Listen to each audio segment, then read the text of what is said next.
/when to go from to do, doing, done to value stream mapping? And this is something we discussed before we started. So I know this is, Erasto is just cheering for this question. So let's do it. Yes, do you mind if I start with this question, guys?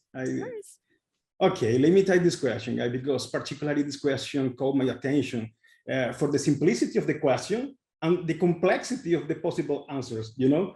So for every work, there is an official or unofficial value stream that is followed to produce the delivery from the customer perspective. In this sense, my recommendation would be to start from this value stream. And what is the intention? The intention of the value stream is discovering problem, bottlenecks, impediment of the customers, of the demand crossing the value stream. So for the other hand, if we start with to do, doing, and done, we will lose the ability to see this problem. As a result, we will not solve anything because we will be practical blind, you know?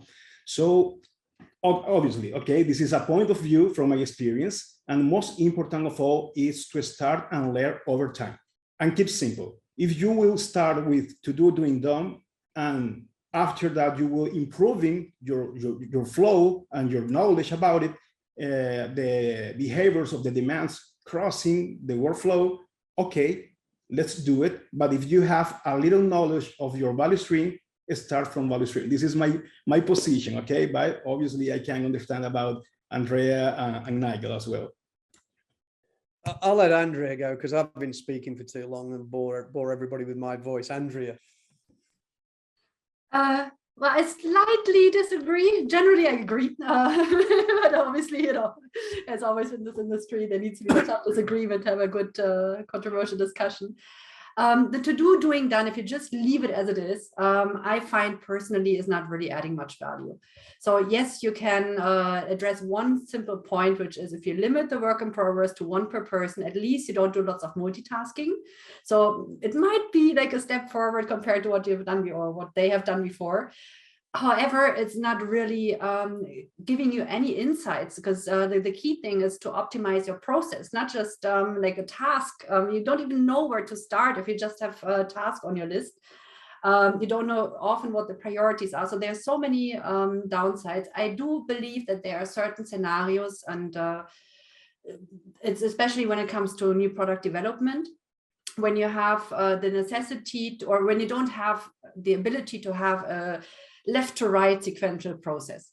So there might be a certain application of the to do, doing, done, but even then I would break it down further, I guess, not in the way that Nigel so nicely showed with like 10 different swim lanes for each of the different priorities or non-priorities for that matter. But generally, I agree with you. I would also start, if there's a process, start with a process. And if it's not on a low level understood, either try to map it together with the team or at least go one level higher. So I have an opinion. Of course. To do and doing done has value from a point of view. You can see what you're working on, what you've got in the queue, and somebody cares about what's in the done column. But it doesn't tell you anything about how you do what you do. So, and I'm going to give you a couple of tips that I've done, and I haven't got time to show you the visuals, of course.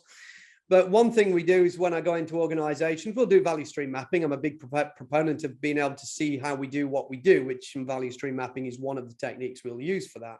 And indeed, value stream design, which is what you do with the mapping when you've done it to figure out how to make the thing better. And then I'll get some, some tool like Jira, or a much better tool I've become to learn, of Kanbanize. And I will then, see what I did there? So, but no, truly, Jira's, use Kanbanize. So, can take it back. For lots of reasons everybody will agree with me about. You can see, look, the emoticons are going up the screen already. But I basically create a column for every step in the process. And I've had Kanban boards that have been 40 columns wide. And every single step in the process, I put a queue or a waiting column before that step in the process. Guess what happens then?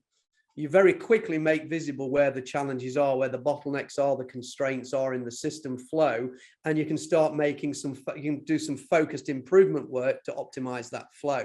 Now, it takes a brave person to do that, and not everybody, and I know before this session, Andrea was talking, it's not always easy to map the entire value stream to end, especially in a very large, complicated company where you only control a part of the value stream.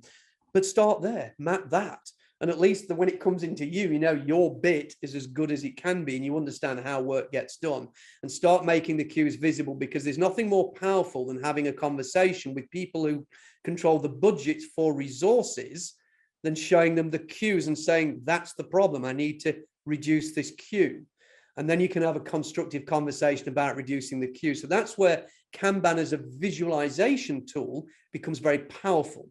It's not its primary purpose as a pull production, but it is a very powerful tool in making the work visible.